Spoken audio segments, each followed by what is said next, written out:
Hi, good afternoon. My name is Odetta Gentoli. I'm a licensed clinical social worker at the West Palm Beach VA healthcare system in our Veterans Treatment Court program.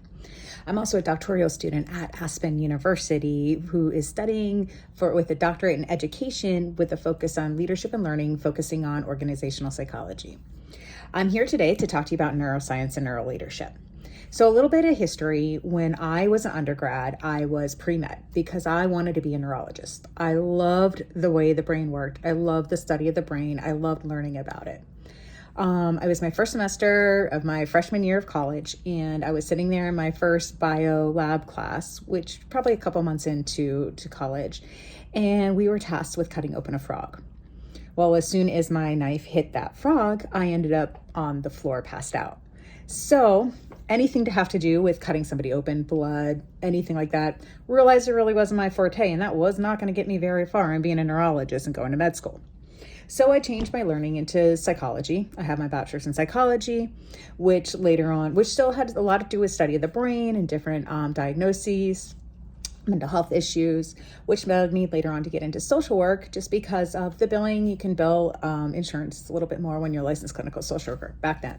I've been a social worker since 2005, and I decided to pursue my career in education and especially organizational psychology because I love teaching, I love learning, and I love educating others on how we can do better.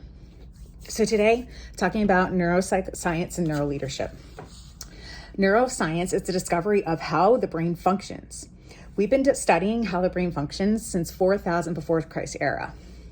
At this time, people started realizing that when they inhaled the poppy seeds, they felt this sense of euphoria, and they started realizing the effect that things have on the brain. Great philosophers such as Hippocrates and Plato also discussed phenomena of the brain before the Christ era. In the 1900s, scientists started using machines to see how the brain works and what happens when different stimuli come into our brain and what parts of our brain light up. Some of these inventions led to the fMRI. This is when we really see how our brain works. We could really use this machine to see what parts are stimulated in our brain when we're tasked with different things. Neuroscience is defined as a scientific study of the neurosystems. With the use of the fMRIs, scientists have been able to see the changes in blood flow that occur in different areas of the brain. These areas light up, like I was saying, when we are designed with a task, when we are performing certain tasks. With the development and use of neuroscience, leaders, mentors, and coaches can find ways to combat conflicts within an organization. We can change employees' mindsets. We can motivate employees to change and increase performance in our subordinates. David Rock coined the term neuroleadership from the knowledge he has learned about neuroscience. Studies show that feedback given to somebody, positive or negative, triggers an emotional reaction in our brain.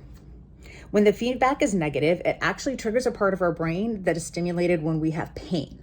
So our brain kind of receives that negative as a form of pain that we want to stay away from, we want to avoid.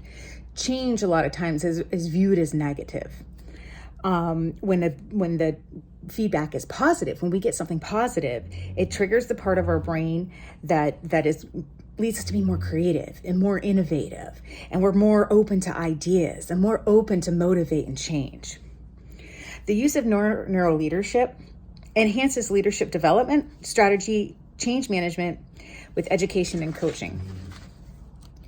With the explanation of how the brain works, with metaphors related to the organization, change management, leaders, coaches can debunk the myths within an organization that inhibits change and progression within that organization. Our brains are hardwired to resist change. Change is scary.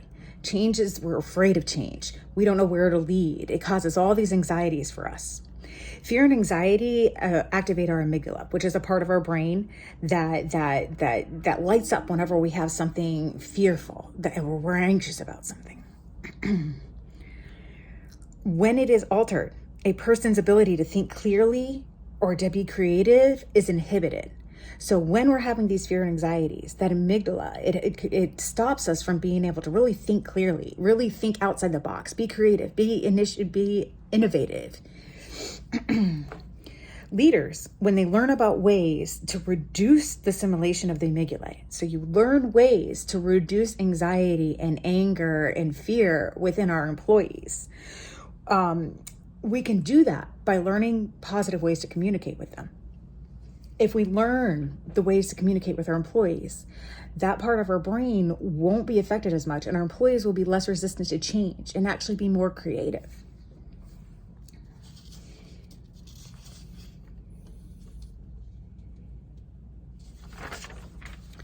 One way to encourage change is to have an environment that's focused on positive thinking and reframing, and positive reframing.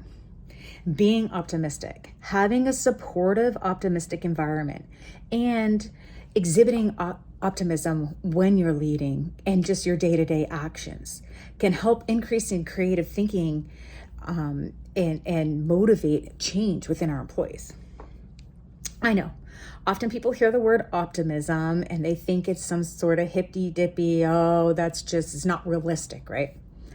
However, if a leader or mentor really understands that how communication and how optimism affects our brain, there'll be in the research about the way the brain functions when people are optimistic versus pessimistic, they might be able to really then engage and use optimism with their employees and to gain buy-in for the change of the organization.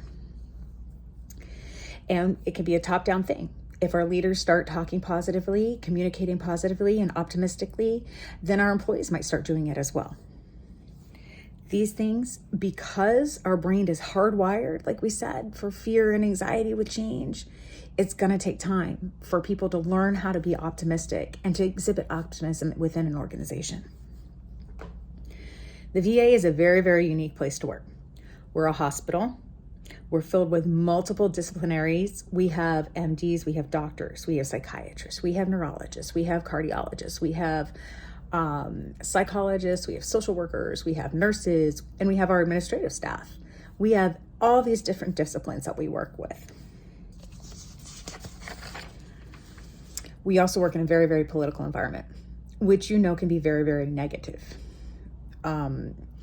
especially right now with the state of our country. We always hear the negative about politics because we are run by the government. And so people come to us and want to tell us everything the government's doing wrong. Then we have our veterans that we work with. Not saying all of them, but a lot of them are very, very negative. They're focused on how the government messed them up or the situations they've been to. We're a hospital. People don't usually come to us because they're feeling great. I don't go to my ER and give them $150 just tell them how great I'm feeling. So a lot of times as providers, all we're hearing is a negative, constant negative feedback. This can really, really drain us as providers. Using neuroleadership can help motivate workers for self-care and change their thinking into an optimistic thinking in this type of environment. As social workers, we use one type of modality of intervention called solution focused. You can ask any social worker for magic wand. What we do is when we're working with a client, we say, hey, if you had this magic wand and you can change this problem, what would the solution be like? You can wave your magic wand and the solution would be there right in front of you. What would that look like? And then we work with our clients to get them there. We go backwards. Okay, so this is the solution. Well, how do we get to this part? Then how do we get to this part? Then how do we get to this part? If they get stuck at any point in time, now we have to figure out a solution here. And then how do we get there? How did we get there? How did we get there? This is a lot of the way neuroleadership looks too, when it's looking at focusing on the positive and optimistic feedback. One way the VA has changed in the past 5 years, I've been there for a little over 10 years now, is we've initiated our whole health program, not just for veterans, but for employees as well. We use meditation in meetings now. We have a whole meditation room. We integrate yoga, not just for our veterans, but for our employees as well. We encourage people to go to the gym. We have programs. We're even building a gym at the VA for employees. One thing that I've noticed is that the employee buy-in with this. You can kind of see it when we're in a meeting. People start with the meditation. You get the big rolling of the eyes from other employees.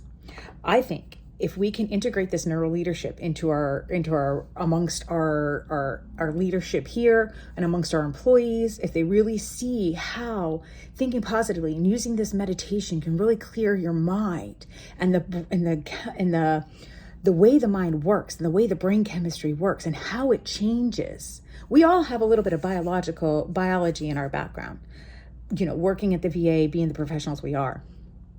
I think we could really, really hit on the employees and get their buy-in to have that change mindset, to change their framework of thinking. Maybe even get them more involved in the home health program. I think that a lot of times in social worker, our leaders have not become social workers anymore. They become leaders and administrators. And so a lot of times they are focused on that problem.